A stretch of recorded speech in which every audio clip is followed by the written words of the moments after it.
আমারই হয়েছে যত সব পোড়া গোপাল।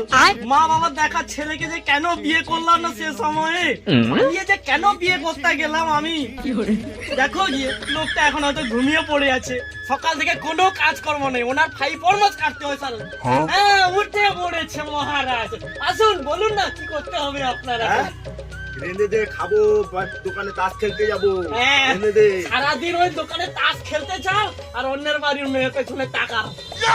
একদম গাল পাটি চড়িয়ে দেবো, ভালো কথা বলছি। এখন আমি মিথ্যে কথা বলে দিতে হবে না, চলে যা বাড়ি। না তোমার সাথে, আমি বাপের বাড়ি যাবো। চলে গেলেই তো ভালো হয় না তোর?